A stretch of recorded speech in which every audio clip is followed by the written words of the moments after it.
mga bossing! Welcome back na naman po sa aking panibagong vlog. At for today's vlog po ay nandito po tayo sa aming warehouse, company warehouse namin. Ipiflex ko lang po ang aming bagong produkto at kakasit up lang po namin itong aming produkto mga tropa, mga idol. Ito po yung tinatawag na arcade game machines. At ito po yung na-sit up ko na configure, kaya pinatesting ko na po sa aming taga-testing nito mga idol. Kasama ko po yung mga team nag-aayos dito ng bagong produkto namin. At ito ay na-order na po ng aming bagong kliyente. At ito po ay i-deliver namin mamaya mga idol. So ayan po yung kalabasan niya mga idol. Parang Need for Speed po ang game nito. Napakaganda po at na-try ko na yan kanina mga idol. At hindi lang po yan mga idol, marami pa po kaming ibang mga produkto. Ayan, tulad na lang po yan mga idol, mga VR.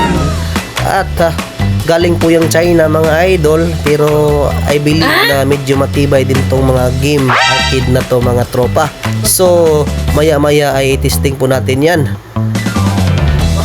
Kasama ko po yung mga team nagsisit up dyan, kaya congratulations sa amin.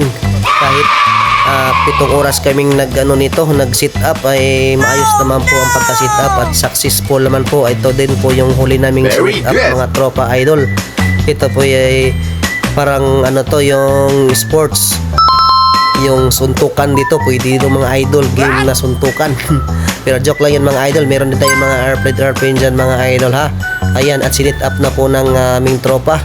Nakaprogram na po pala yan mga idol, kasi may manual man po yung aming supplier niyan. Kaya yun, medyo madali lang po sa pag-sit up ko. Kaya nasunod ko naman yung manual. So mga idol, nito po yung tagalingkod at nag-video po ako kung paano ko sila matutulungan. Kasi katapos ko lang po kanina mag-sit up, kaya sila na nag-install niyan, nag-aayos niyan, kasi mabigat po yung mga equipment yan mga tropa idol. Nga pala yung machine na yan mga idol ay meron po yung CPU dyan sa loob ng sa ilalim na yan ng arcade game na yan. So tinatry po namin yang ayusin at matesting maya maya kung okay ba yung resulta niyan mga idol.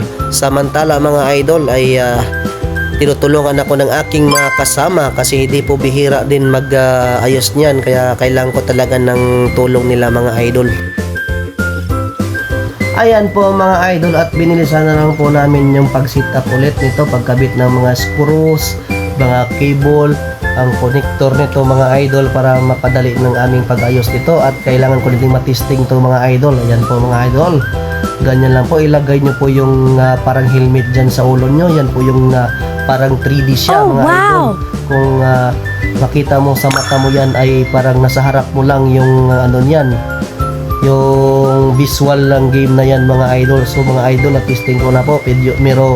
Medyo hindi pa yan okay mga idol, kasi may konting sit up akong hindi pa na yan.